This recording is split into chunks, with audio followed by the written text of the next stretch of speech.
हाय, मेरा नाम डीन है। कुछ साल पहले मेरे पेरेंट्स एक कार एक्सीडेंट में मारे गए थे और उसके बाद मेरी बड़ी बहन सू मेरी गार्डियन बन गई। हम दोनों भाई बहन में बहुत प्यार था, लेकिन एक दिन वो अपने मंगेतर को घर ले आई और ल्यूक बहुत घटिया इंसान था। हम छोटी छोटी बात पर दिन भर लड़ते थे। ऐसे टाइम्स पर सू अपने कान बंद करके चुपचाप अपने रूम में चली जाती थी। वो किसी की साइड नहीं ले सकती थी क्योंकि हम दोनों उसके दिल के बहुत करीब थे। पूरे महीने हम उसी अनहेल्दी एटमॉस्फेयर में थे until one day Luke capped the climax. उस दिन मैं अपने बेस्ट फ्रेंड ब्रायन के साथ स्कूल से घर लौटा था। हम गेम्स कंसोल खेलने जा रहे थे, लेकिन जब मैं लिविंग रूम में गया तो मुझे वो अपनी यूजुअल जगह पर नहीं दिखा।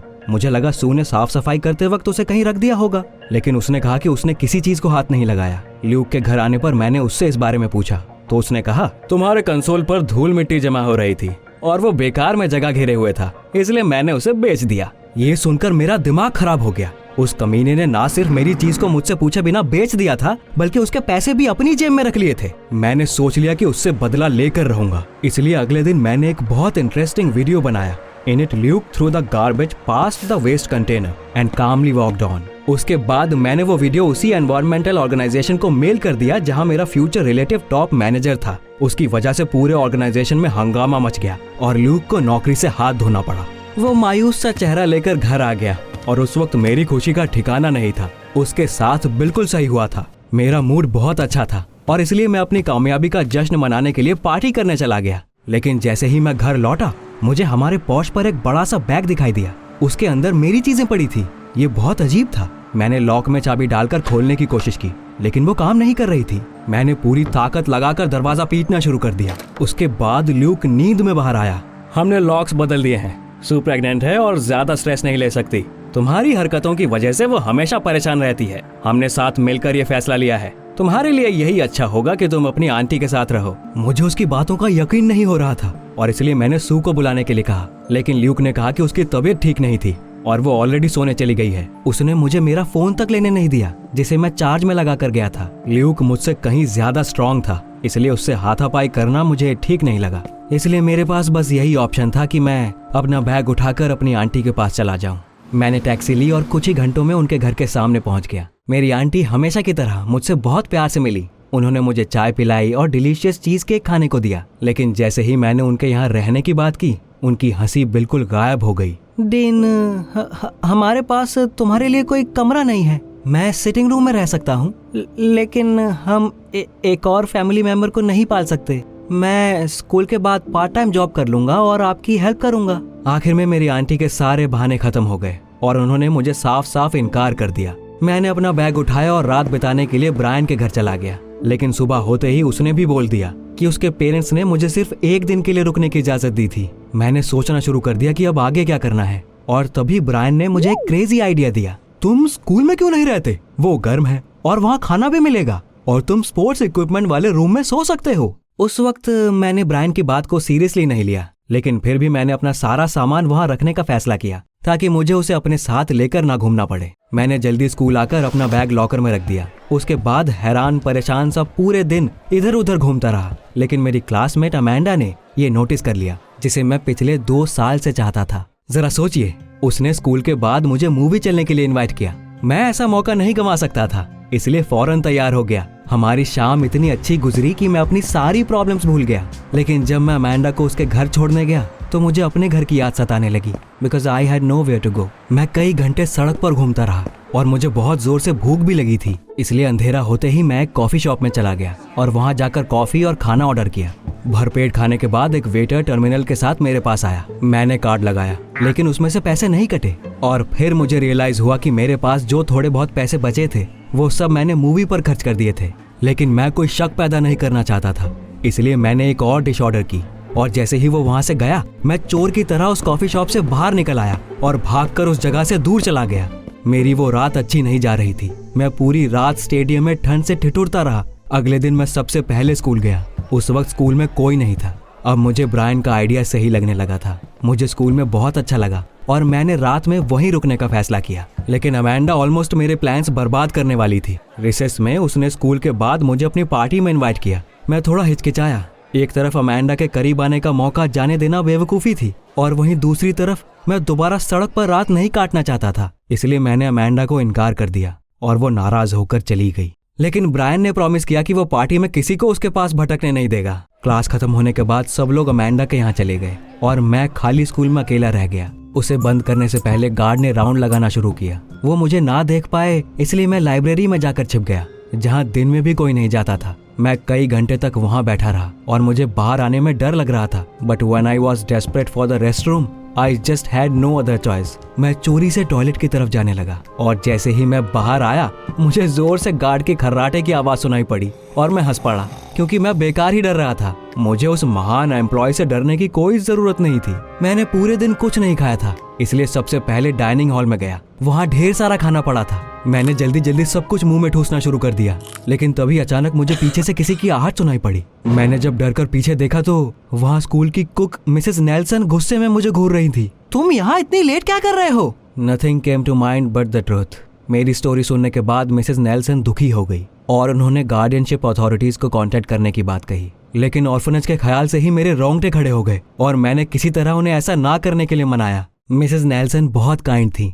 उन्होंने मुझे अपनी मर्जी से सब कुछ खाने दिया और मेरे लिए कुछ और चीजें भी बना दी। उस दिन के बाद से मेरी नई जिंदगी शुरू हो गई।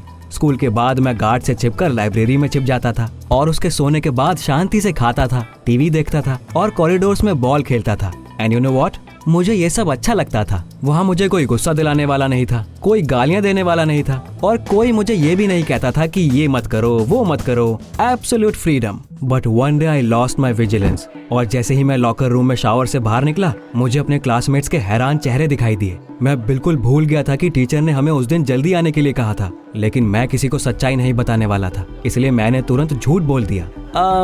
स्कूल के पास से एक बस ने मेरे ऊपर कीचड़ डाल दिया था। मैं वैसी हालत में वापस घर नहीं जाना चाहता था, इसलिए मुझे यहाँ नहाना पड़ा। ये तो अच्छा था कि लॉकर में मेरे पास एक्स्ट्रा कपड़े पड़े हुए थे, वरना न जाने क्या होता। हैरानी की बात यह है कि मेरे क्लासमेट्स ने मेरी इस बकवास पर यकीन कर लिया था। कम से कम मुझे तो ऐसा ही लगा था। लेकिन अगले दिन अमेंडा ने घबराते हुए मेरा हाथ पकड़कर पूछा, डीन, आई नो एवरीथिंग। मुझे अब और बेवकूफ बनाने की कोशिश मत करना। जब तुमने अपना लॉकर खोला था तो मुझे वहाँ एक बड़ा बैग दिखाई दिया और मैंने शावर में एक टूथब्रश भी देखा था। मुझे शक हुआ, इसलिए कल रात मैं तुम्हारे घर गई थी, लेकिन ल्यूक ने कहा कि अब तुम वहाँ नहीं रहते। अब मेरे पास कोई चारा नहीं था। मुझे अमेंडा को सब कुछ सच सच बताना पड़ा। मुझे यकीन था कि वो सब सुनने के बाद उसे मेरे लिए दुख होगा, लेकिन उसने कहा, क्या आज रात मैं तुम्हारे साथ रह सकती हूँ? एक साथ ज्यादा मजा आएगा और मैं अपने पेरेंट्स से बोल दूंगी कि आज रात मैं अपनी फ्रेंड के यहाँ रुकने वाली हूँ। मैं खुश हो गया, लेकिन तभी ब्रायन वहाँ आ गया। उसने हमारी बातें सुन ली थी और उसने भी हमारे साथ स्कूल में रुकने के लिए कहा। मैं उसे मना नहीं कर पाया। लेसन्स खत्म होते ही हम तीनों लाइब्रेरी में छिपकर गार्ड के सोने का वेट करने लगे और उसके बाद स्कूल में घूमना शुरू कर दिया। उस दिन मिसेस नेल्सन को शायद ऐसा लग गया होगा कि मैं अकेला नहीं हूँ, इसलिए उन्होंने मेरे लिए ढेर सारा खाना छोड़ रखा था। हमने खाना खाया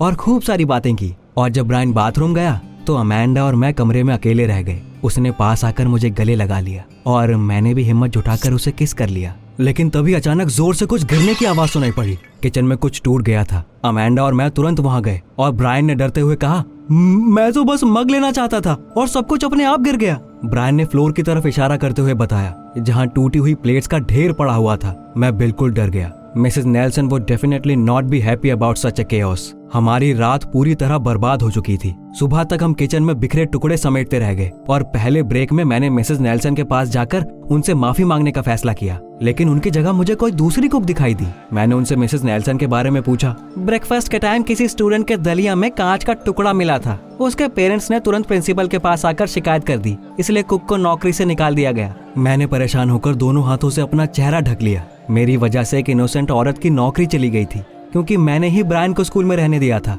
मैं बहुत शर्मिंदा था, इसलिए स्कूल खत्म होते ही मैं सारा इल्जाम अपने ऊपर लेने के लिए प्रिंसिपल के ऑफिस में गया। लेकिन उन्होंने मुझे देखकर कहा, अच्छा हुआ तुम आ गए, मैं तुम्हें बुलाने वाला था। This is Mr White, an employee of the guardianship authorities. मेरे हाथ पैर कांपने लगे। क्या मिसेस नेल्सन मुझसे इतनी नाराज थी कि उन्होंने मेरे बारे में सब बता दिया? और फिर वही हुआ जिसका डर था। मिस्टर व्हाइट ने कहा कि मेरी इर्रेस्पॉन्सिबल सिस्टर मेरी गार्डियन नहीं रह सकती और उसके बाद वो मुझे अपने साथ ऑर्फनेज ले गए। As I feared, it was terrible there. हमें खाने के लिए घटिया खाना दिया जाता था और बेकार से बिस्तर पर सोना पड़ता था। मुझे अपनी स्कूल की लाइफ बहुत याद आ रही थी और ऑफ कोर्स मैं अमेंडा को भी बहुत मिस कर रहा था। लेकिन ऑर्फनेज में बस एक कंप्यूटर था और उसमें भी इंटरनेट नहीं था, इसलिए मैं उसे मैसेज भी नहीं कर पाया। हफ्ते भर बाद पहली बार कोई मुझसे मिलने आया। It was my sister. मैं उस मक्कार का चेहरा तक नहीं देखना चाहता था जिसने एक लड़के के लिए अपने खुद के भाई को रास्ते पर छोड़ दिया था। लेकिन सू इतना ज्यादा रो रही थी कि मैं उसकी बात सुनने को राजी हो गया। डीन, तुम जैसा सोच रहे हो वैसा बिल्कुल नहीं है। The day you didn't come to sleep I saw a note on your tablet. उसमें लिखा था कि अब तुम ल्यूक को बिल्कुल बर्दाश्त नहीं कर पा रहे हो और नई जिंदगी की तलाश में हमेशा के लिए किसी दूसरे स्टेट जा रहे हो।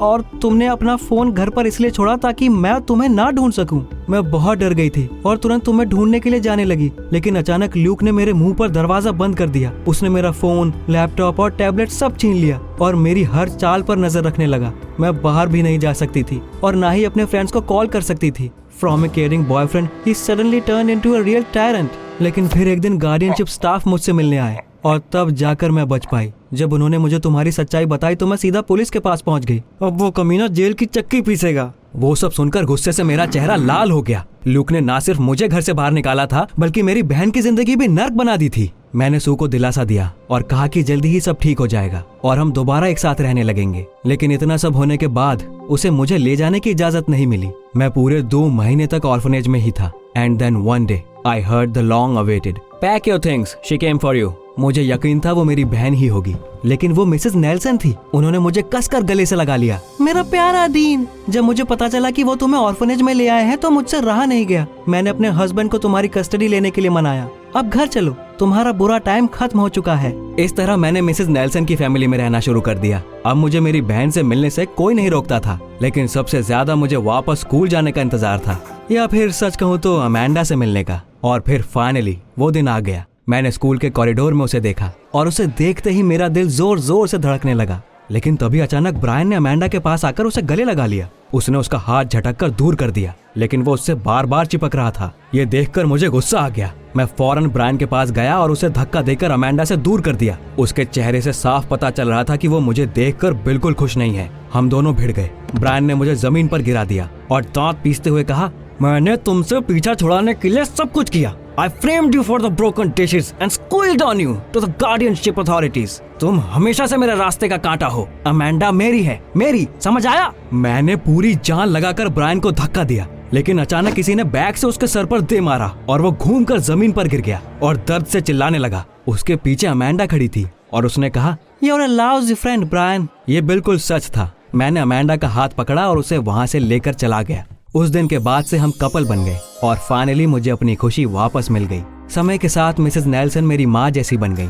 अमेंडा के डैड ने उन्हें अपने रेस्टोरेंट में शेफ का काम दे दिया। सू भी अब हमसे अक्सर मिलने आती है। ल्यूक ने उसकी प्रेगनेंसी के बारे में झूठ बोला था। After proceedings with the police he left for another state. उम्मीद है अब हम दोबारा कभी नहीं मिलेंगे। Send this video to someone who also wants to get rid of a nasty relative.